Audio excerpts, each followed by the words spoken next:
Most homeowners who find a tick in their yard make the same mistake. They attach a bottle to the garden hose, spray every inch of grass, and assume the entire property is now protected.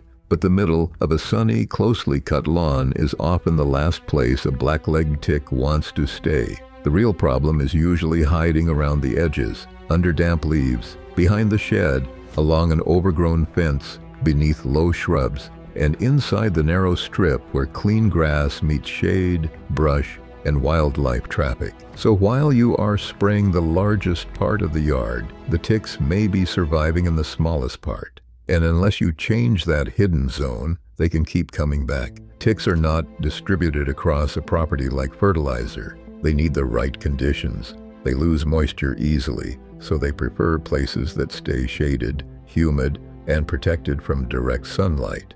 A dry patch of open grass offers very little shelter. A layer of decomposing leaves beneath a hedge gives them almost everything they need. This is why two parts of the same backyard can have completely different levels of risk. You might walk through the center of your lawn every day without finding a tick, but let your leg brush against the vegetation beside the fence, and you have entered a completely different environment.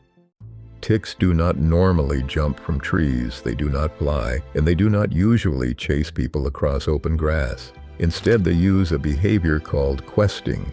A tick climbs onto a blade of grass, a low plant, or a small piece of vegetation. It holds on with its back legs, extends its front legs, and waits. When a person, dog, deer, or other animal brushes past, the tick grabs on. That means the greatest risk is not always where ticks are easiest to see. It is where people and animals repeatedly pass close to sheltered vegetation, along narrow paths, at the edge of the woods, around ground cover, beside stacked firewood, behind outdoor furniture, and along the same shaded route your dog follows every evening.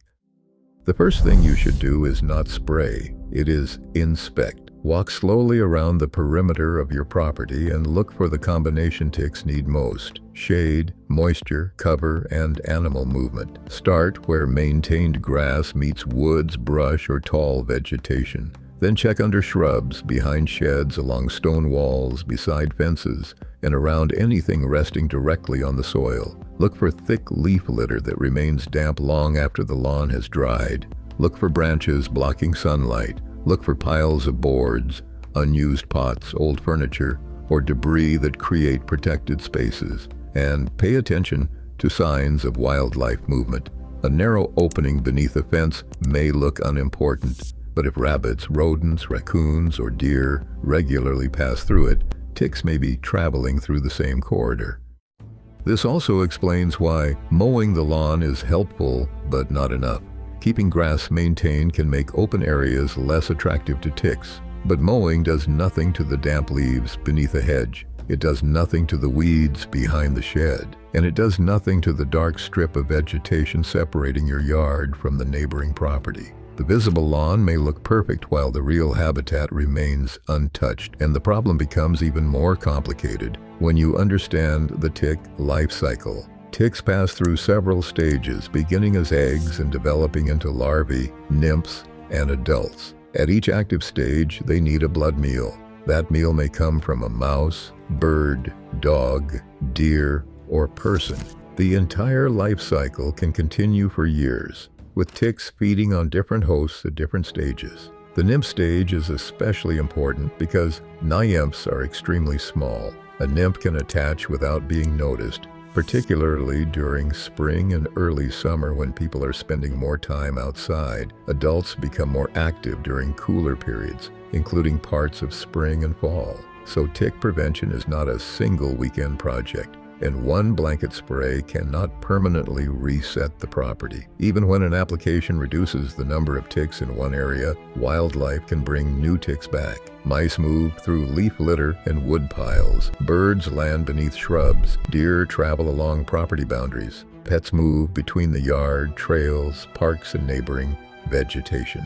The yard is not a sealed system. That is why spraying open grass while leaving the surrounding habitat unchanged often provides a false sense of security. Begin with the leaf litter. Remove heavy accumulations from lawn edges, paths, play areas, and the places where people or pets regularly walk. You do not need to strip every natural area bare. The goal is to create separation between suitable tick habitat in the parts of the yard your family uses. Next, cut back tall grass and dense brush along those boundaries. Prune low branches where practical so more sunlight and airflow can reach the ground. A dark, damp edge helps ticks retain moisture. A brighter, drier edge makes survival more difficult. Then create a clearly maintained border. A strip of wood chips or gravel between recreational lawn and wooded or brushy habitat can make the boundary easier to see and easier to control. It is not a force field. A tick can still be carried across it by an animal, but it reduces the chance that people will accidentally brush against dense vegetation, and it prevents the wild edge from slowly creeping into the area you use. Now, look at where your family spends time. Is the children's play equipment pressed against the woods? Is the patio table beneath an overgrown hedge? Does the dog bed sit beside a pile of leaves? When possible, move frequently used areas away from brush, ground cover, and shaded property lines. A few extra feet of distance can reduce repeated contact with the habitat ticks prefer. Firewood also deserves attention. Stack it neatly in a dry location rather than leaving loose pieces scattered beside the house. Remove abandoned furniture, rotting boards, and unnecessary clutter. These objects trap moisture and provide shelter for small animals that can carry immature ticks. The objective is not to eliminate every animal or insect from the yard. It is to stop giving them a protected highway directly into the places where people and pets relax.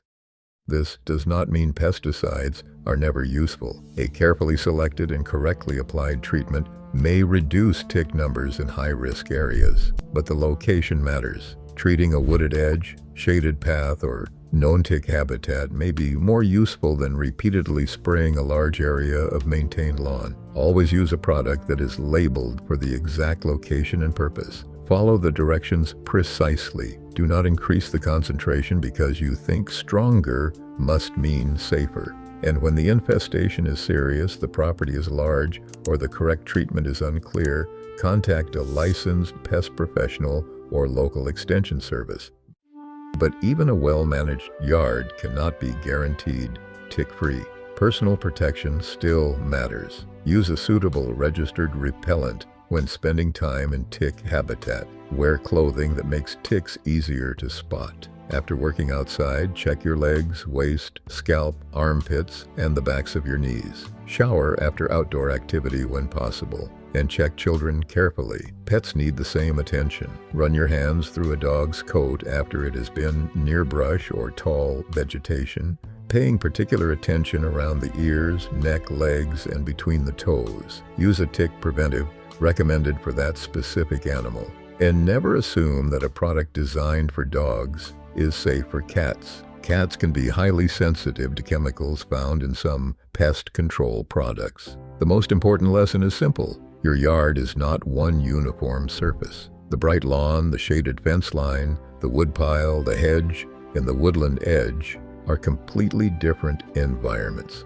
Ticks understand those differences. Most homeowners do not. Spraying the whole lawn feels thorough because it covers the most ground. But effective tick control is not about treating the largest area. It is about identifying the smallest areas where ticks are most likely to survive, wait for a host, and return. Find the shaded edge. Remove the heavy cover. Let in more sunlight. Separate the places you use from the places ticks prefer. Treat only where treatment is justified. Then continue checking people and pets every time they come inside, because the most dangerous part of your backyard may not be the lawn in front of you. It may be the narrow strip you have been ignoring all along. If you found this useful, subscribe for more practical ways to protect your home and backyard.